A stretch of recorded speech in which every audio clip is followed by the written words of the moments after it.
Living Life in an Hourglass, Chapter 1, The Norm. It is the year 2020. Ireland society has become overpopulated. Employment rates are at a high decrease, and a lot more people are becoming jobless and are struggling to provide for their families. And overall, society is trying to hold itself together.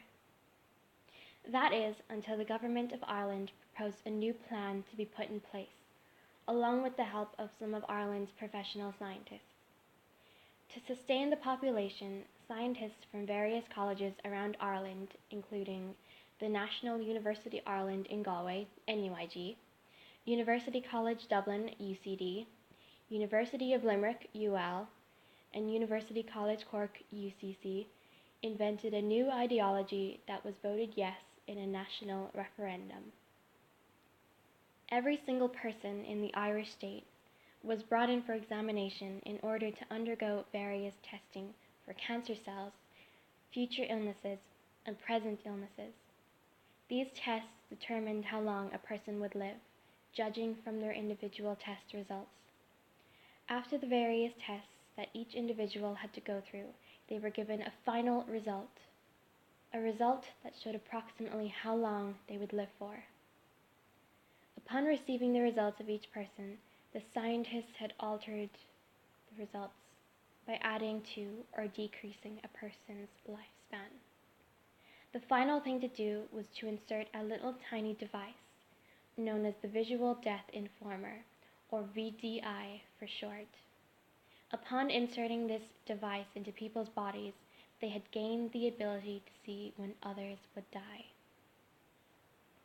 This doesn't mean that they have premonitions of when people will die, but they will be able to see the exact date and time of when others will die. This is where the VDI comes into place, because it alters a person's ability to see things that others can't. People with the VDI can clearly see each person's time limit in this world. A person's information is situated above their heads, the words and numbers in a bright orange color that is luminous in the daytime and will glow in the dark at night. It's almost like a cursor, which gives the person's name, age, and date of death. It felt like they were all part of a game, except nobody wins. Everyone dies in the end. There are no secret guides to help you through this, because this system can't be cheated, no matter what. It's just one big game that no one can win. The whole ideology may seem extremely harsh, but society needs this plan to work in order to reduce the population and keep it stable. Resources are beginning to run low, and all the government officials, public safety workers like the Gardaí, firemen, paramedics, etc., and administrative bodies are standing by this last resort in order to keep the population from getting out of hand. Even the president is all for it. Seeing the country go through such hard times is sometimes a call for drastic measures. But with such drastic measures, there comes a number of rules which are non-negotiable. The whole plan is to be strictly kept a secret. The people behind this plan are taking huge measures to help the population get back to normal without the worry of other countries knowing. The rules are as follows, and which are personally brought about by the President. Number 1. Any attempt to travel abroad is forbidden due to the VDI device, which will paralyze you if you attempt it. Anywhere outside Ireland's boundary is dangerous. The VDI device is top secret, and the attempt to share information with people outside of Ireland is punishment, binarily death. Number 2. No one will be allowed to visit Ireland until we get things back the way they are supposed to be.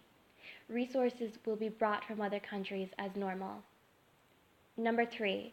It is prohibited to tell a person when they will die. Everyone does not have the ability to see their own cursor's information, so they will forever be oblivious to when their time is up. Sharing information to a person about when that person will die is also a punishment by an early death. The system cannot survive with cheats, so any cheats will be eliminated without hesitation. Number 4, live your life like you normally would. Attend your schools, colleges, jobs, etc.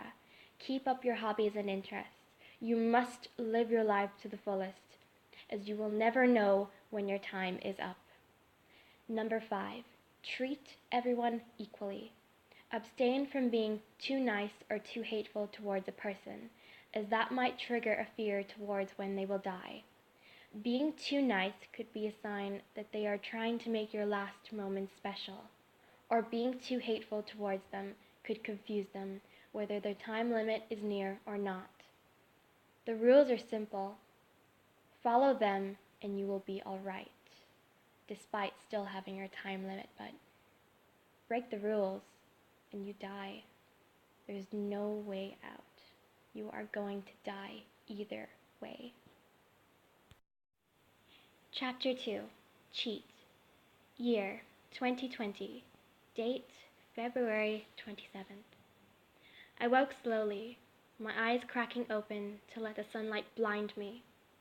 My curtains swayed back and forth from my wide-open window, which I had left open last night, as I do every night. For some reason, I sleep better with it open. Hearing noise every now and then makes me feel that bit calmer when I'm sleeping or relaxing. I lay there for a few minutes, letting my eyes adjust to the light and allowing my body to wake up. Ugh, I hate mornings, I groaned inside my head. I rubbed at my eyes a little, my slight movement awakening my unruly dog, Marley. He arose from the bottom of the bed and pounced onto my chest and started to lick me. "Get off me, you little fecker," I shouted in annoyance. Of course, he didn't obey, so I pushed him off me onto the floor. He didn't care. I know he loves me no matter what I do. My dad's voice boomed from downstairs. "Vicky, get your ass out of bed. You have college," he reminded me, and I rolled my eyes. College, I pondered. Was there really a point in doing anything in this godforsaken world? I mean, you could be sitting in a lecture one day, and the next minute, you're dead. Then again, the motto nowadays was live every day like it's your last. And then again, also, rules have to be obeyed no matter what. I pushed back my duvet, and color filled my sight as I caught a glimpse of my pajama bottoms, which had all the Marvel characters on it. I padded to the bathroom and had a quick shower, got dressed, and had breakfast. I ascended the stairs to grab my school bag from my clutter-filled floor and took one final look in my mirror. Curves and a blunt look was what I saw, except I was a good sort of blunt, a bluntness that made my friends laugh. I ran my fingers through my dark, short hair and huffed. "Ugh, I need another fucking haircut again," I growled, grabbing a snapback and pulling it over my growing hair. Rachel is going to kill me, I thought. One of my very good friends, Rachel, would always come with me during when I got my haircuts. It made me feel better knowing someone was there with me instead of going alone. In all fairness, she was great. She would wait for almost an hour sometimes, but she occupied herself by taking pictures of me when I would make faces in the mirror. It broke my heart, though. I loved her as a friend, but her time limit was coming close. She just had so much to live for, like her long-term relationship and her writing career, and she can't die, at least not yet. She wanted marriage and a family, but it's a future she was never going to get. What can I do, though? It's not stoppable, and I can't afford to be a cheat. I left the house and caught the bus into town, a crowded bus. They needed more buses for this route. I lived out near the suburbs, not far from the Galway Mayo Institute of Technology. It was one of the colleges in Galway, but I was an NUIG student. I was a student in psychology and maths, and I did enjoy my subjects. But coming into my lectures was a New Year's resolution I was still trying to accomplish. I arrived in the university campus, and a familiar figure walked a few paces in front of me. Rachel. Her long brown hair blowing a little in the wind, her eyes focused intensely on her phone behind her black rectangular glasses, and a small smile tugged at her lips. No doubt, texting her boyfriend Ross. A feeling of sadness washed over me. She can't die. She has way too much to live for, but I pushed it aside and snuck up behind her. "Good morning, love," I laughed as she jumped a little from my unexpected hello. "Jesus, Vicky, don't do that," she growled at me, but she smiled and pushed my arm playfully. She was so funny when she tried to act mad, mostly because she was so small and seemed so innocent that being mad just wasn't her thing. "Listen, I need another haircut," I hesitated, smiling. She shook her head and didn't say anything, which was her own way of saying, "Fine, I'll go with you." "Thanks, love," I replied. "Listen, I gotta run to my law lecture. I'll meet you later. Bye," she said all at once in a rush, and with that goodbye, she ran towards the Arts Millennium building, where her theater was for the law lecture. As she ran, I caught a glimpse of the bright orange cursor floating above her head. Name, Rachel Garvey. Age, 21. Date of death, April 2nd, 2020. She had just over a month left. Her time was running short and she had no idea. Her boyfriend had been away on an architecture trip in Rome for the past few months, so he hadn't seen her. He hadn't seen how little time she had left. I pushed my worries aside for now and walked towards the concourse building. I liked to think of it as one huge long corridor that all the first years get lost in because there's so many of them. My maths lecture was due in a few minutes' time in the Kerwin Theatre, so I hurried towards the lecture hall and I grabbed a seat at the back where I usually sat. People I recognized but never spoke to started to file into the theatre, each and every person cursed with the floating object over their heads. I caught a glimpse of years dating to 2057 and 2043, and so on and so forth. And then I started to think, when was my time limit going to exceed? Was it today? Tomorrow?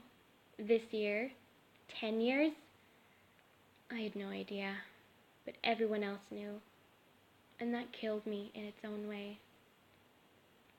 I was sick of playing this sadistic game, though.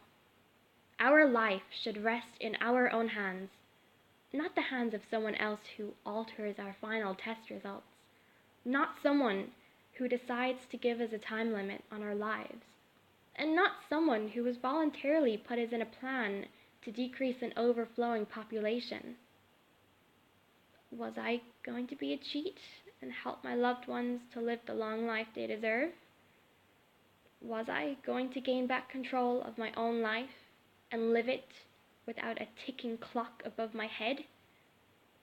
I needed people to be on my side, and I needed people now. Chapter 3. It's Suicide. I left my maths lecture early.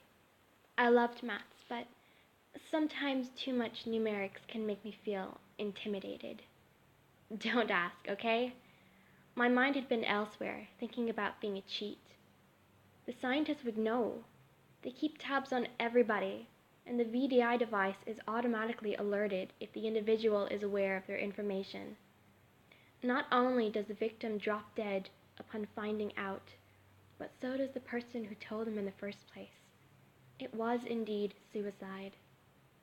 However, there's always a way to undo something, but one must be careful in what way they go about it. The VDI device was situated in a person's neck, just under their ear. But if people tried to remove it, they would die a painful, slow death. because the device is wrapped around a major artery. I have a lot of insane opinions, but they are ones that make sense, and my opinion is that these so-called VDI devices are like some sort of, well, it's like a purge is going on. Think about it. The population needs to be brought down a little, and people can't elope to other parts of the world because money is an issue for them. So, what does the government do?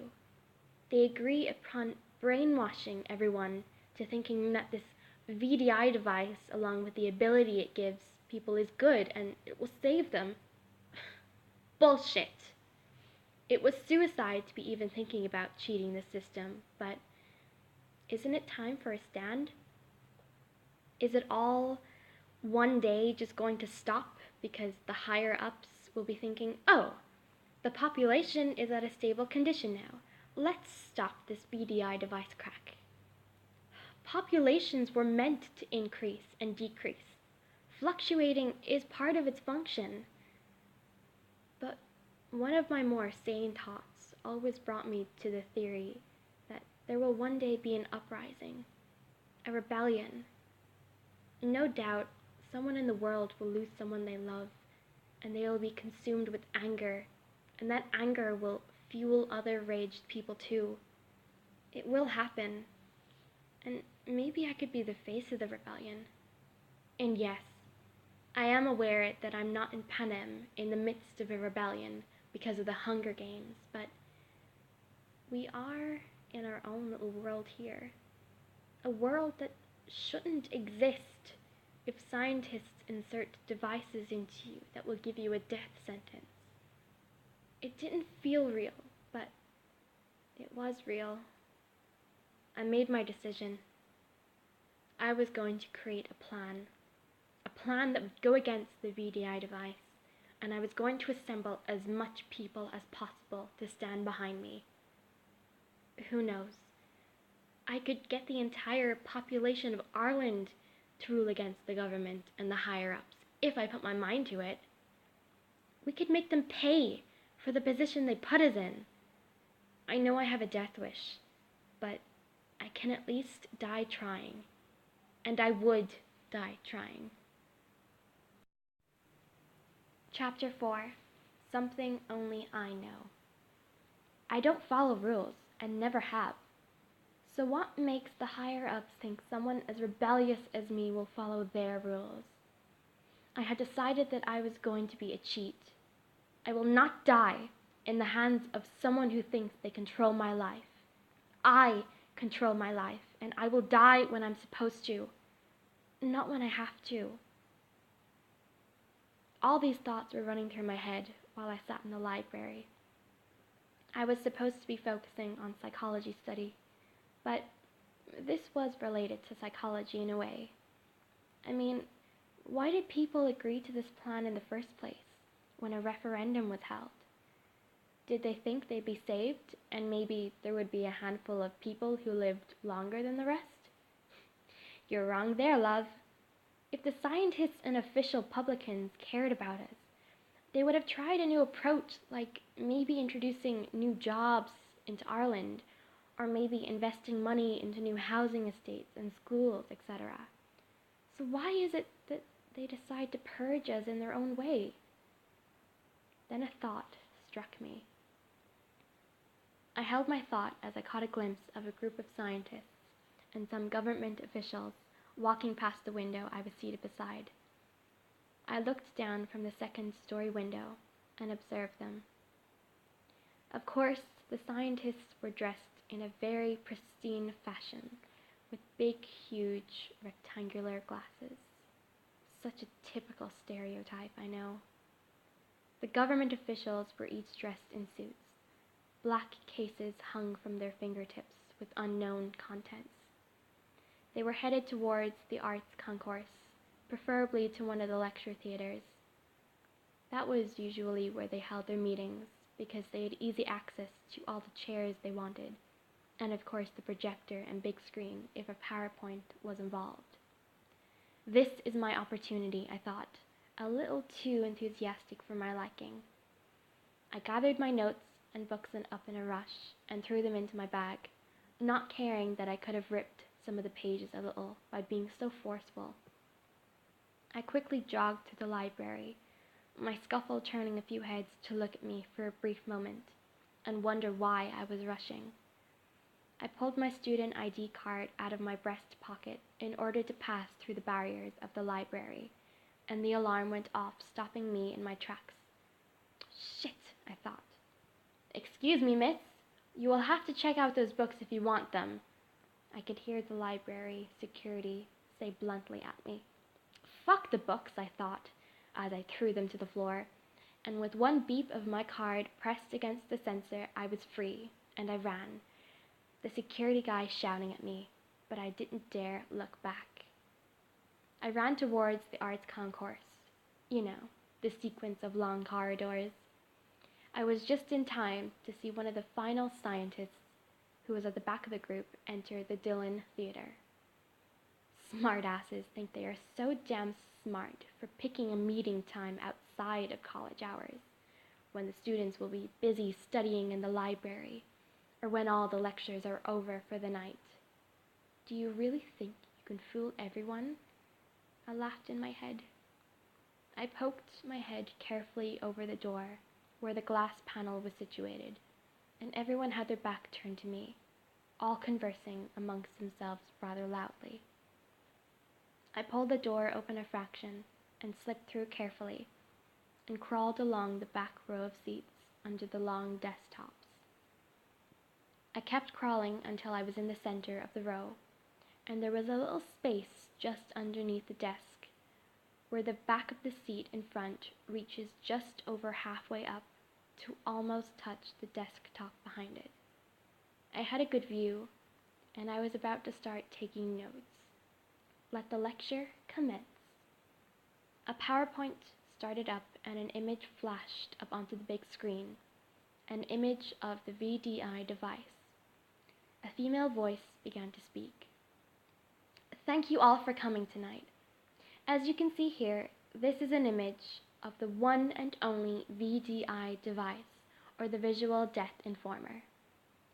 A few nods were exchanged between the small audience, and another image flashed onto the big screen, a graph. As you can see, the VDI device is doing us wonders already. As you can see here, on the 1st of January 2020, when the device first started up, the population was overpopulated. But now, short pause, at nearly 2 months later, the population has already gone down 35.9%, which means we are making huge amounts of progress. Resources are beginning to increase again because of the decrease of high demand through the remaining population. I stared at the graph, my eyes wide with terror. The high line drawn in January was now over a quarter of the way down the graph. So many people dead in so little time. Those murdering bastards, I screamed inside my head. One of the government officials stood up and spoke to the scientist. So, Professor Brooke, how long more do you propose we utilize the VDI device for? With the rate it's moving at now, I would estimate not much longer, the official asked, his voice blunt but serious. Well, Mr. Smith, I propose that we keep on utilizing the device.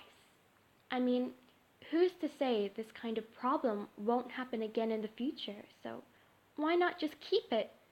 Professor Brooks said, a bit too cheerily. Preposterous, a voice boomed. This was only a short-term plan, not a long-term plan. It is completely unnecessary, especially when people's lives are at stake. It is unfair to subject people to this kind of life, as if brainwashing them with the serum wasn't enough to make them think the VDI device would give them a better life. One of the male scientists trailed off, flustered and clearly upset. Everyone stared in shock at the man, and I could feel my breath hitch in my throat. A serum? Brainwash? They must have gave us the serum in the midst of our examinations, I screamed in my head, anger pushing through me in gigantic waves. I knew there was no way people would voluntarily be subjected to this sort of sick life. Professor Brooks smiled smugly. My dear friend, why the sudden change of heart? She grinned, an evil glint in her eyes. The male professor was at a loss for words, but his facial expression said it all. My wife, he stammered on his words, the sound of his voice filled with pain and the need to cry. I'll admit, I died a tiny bit inside at this man's misfortune. I know that, my dear friend. I was the one who altered her final result. Professor Brooks scoffed, her lips tugging up into an evil, filthy smile.